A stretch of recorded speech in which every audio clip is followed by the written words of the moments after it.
Saudara, uji klinis tahap 3 vaksin COVID-19 buatan Sinovac Tiongkok terus bergulir. Hari ini, total 96 calon sukarelawan uji klinis akan mendapat suntikan di 6 lokasi penyuntikan di Bandung, Jawa Barat. Salah satunya di Balai Kesehatan Universitas Padjadjaran Bandung.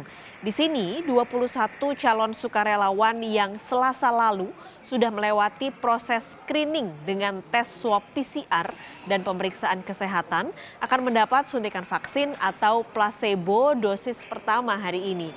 Proses penyuntikan ini akan dilakukan 2 kali dalam rentang waktu 14 hari sambil dipantau reaksi maupun imunitas yang terbentuk secara periodik. Informasi selengkapnya kita segera bergabung dengan jurnalis Kompas TV Reza Pratama di Balai Kesehatan Universitas Padjadjaran Bandung. Reza, hari ini ada 21 sukarelawan yang disuntik ya, menerima suntikan pertama. Lalu bagaimana tahapannya?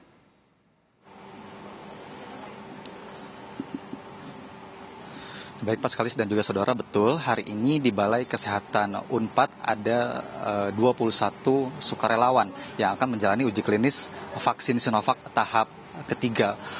Kemudian untuk hari ini juga total sebanyak ada 96 sukarelawan yang menjalani uji klinis vaksin Sinovac tahap ketiga dan dibagi ke 6 tempat begitu. Di antaranya di tempat saya mengabarkan di Balai Kesehatan Universitas Padjadjaran, kemudian ada di Puskesmas Dago, Puskesmas Cimbeluit, Puskesmas Sukapakir, kemudian Puskesmas Garuda, dan juga di RSP Unpad. Kemudian untuk tahapannya saya akan menanyakan langsung kepada sukarelawan yang sudah selesai menjalani uji klinis dan sudah disuntikan vaksin. Saat ini saya sudah bersama dengan sukarelawan Ashari Zain.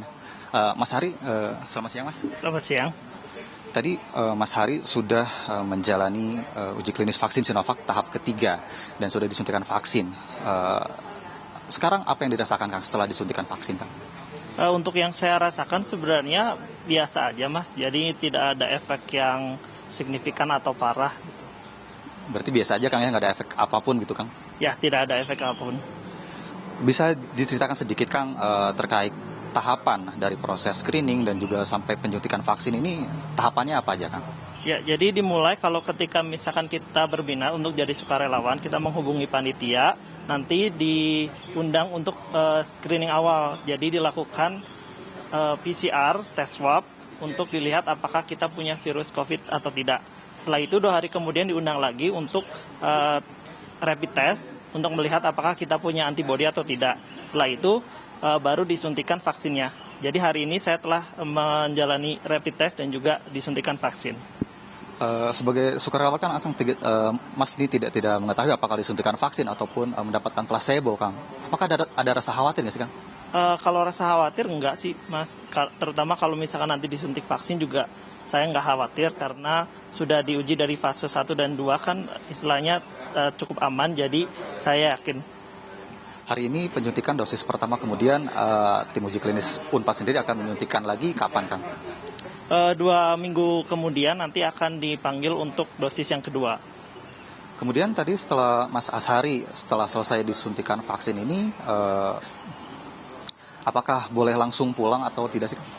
Jadi setelah disuntik, awasi dulu atau diamati dulu selama 30 menit untuk melihat apakah ada reaksi di tempat penyuntikan seperti kemerahan atau nyeri atau pembengkakan dan seterusnya. Bisa diceritakan sedikit Kang, di dalam tempat uji klinis ini ada apa saja Kang, termasuk apakah ada bilik pemeriksaan ini, ada berapa buah sih Kang? Bilik pemeriksaan ada beberapa, jadi ada beberapa tahapan nanti yang tadi untuk uji rapid, kemudian pemeriksaan kesehatan secara umum dan juga tempat penyuntikan dan juga ada tempat observasi setelah penyuntikan. Mas Hasri ini kan setelah disuntikan vaksin kemudian mendapatkan kartu pemantauan harian, Kang. Ini yang harus diisi setiap harinya apa aja sih, Kang? Jadi kita akan melakukan pengamatan gejala yang mungkin timbul setelah penyuntikan setiap hari. Setelah itu juga kita diberikan termometer untuk mengukur suhu badan setiap hari. Jadi jika ada keluhan atau gejala seperti demam dan sebagainya, kita laporkan di kartu pengamatan tadi. Kami konfirmasi lagi sekali lagi, berarti setelah penyuntikan tidak merasakan apa-apa dan 14 hari ke depan baru akan menjalani penyuntikan kedua. Iya betul. Baik, Mas Asari, terima kasih sudah bergabung bersama Kompas TV. Baik, Pak Skalis, hari ini memang ada 21 orang yang menjalani uji klinis vaksin Sinovac tahap ketiga. Namun untuk dari pendaftar yang kami dapatkan, informasi terakhir sudah melebihi dari 2.000 pendaftar, begitu sudah melebihi target dari 1.620 dan saat ini sudah ada 2.000 pendaftar. Namun pendaftaran akan terus dibuka hingga 31 Agustus 2020 mendatang, Pak Skalis. Oke, jadi sudah ada 2.000 pendaftar yang akan menjadi relawan di penyuntikan atau di uji klinis vaksin ini. Terima kasih Reza Pratama melaporkan langsung dari Bandung, Jawa Barat.